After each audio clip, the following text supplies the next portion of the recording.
మా ఫ్రెండ్ గాడికి యాక్సిడెంట్ అయితే అయింది. అనంతపూర్ గవర్నమెంట్ హాస్పిటల్లో జాయిన్ చేశారు అంటే చూడ్డానికి అయితే వచ్చాను. మా వాడైతే సేఫ్ గా ఉన్నాడు. మీరు కూడా బైక్ డ్రైవ్ చేసేటప్పుడు చూసుకొని జాగ్రత్తగా అయితే డ్రైవ్ చేయండి అబ్బా. మా ఓన్ కాకలేస్తుంది, సాయినగర్ కి వెళ్ళి పానీపూరి తిందాం బదరా అని చెప్తే స్టార్ట్ అయ్యాను. ఎస్పెషల్లీ సాయినగర్ లోనే ఎందుకు తినాలి మనం పానీపూరి, అంత టేస్ట్ గా ఉంటుందా అని అడిగితే మా వాడు అంత లేదు, సాయినగర్ లో లేడీస్ హాస్టల్స్ ఎక్కువ ఉన్నాయని అయితే చెప్పాడు. ఆ ఒక్క మాటకి రెండు జేబుల్లో చేతులు పెట్టుకుని అలా బైక్ ఎక్కి వెళ్ళిపోయానమాట పానీపూరి తినడానికి సాయినగర్ కి.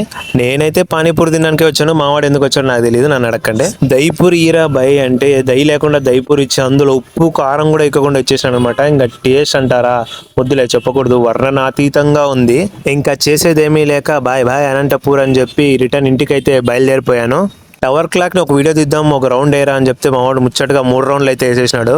రౌండ్లు అంటే తిరిగే రౌండ్లు, మీరు అనుకునే రౌండ్లు అయితే కాదు. చాలా రోజుల తర్వాత క్లైమేట్ అయితే కోల్డ్ గా అయితే అనిపించింది. వాన వస్తే బాగుండబ్బా అని అనుకునే లోపలే వాన వచ్చేసింది అనమాట.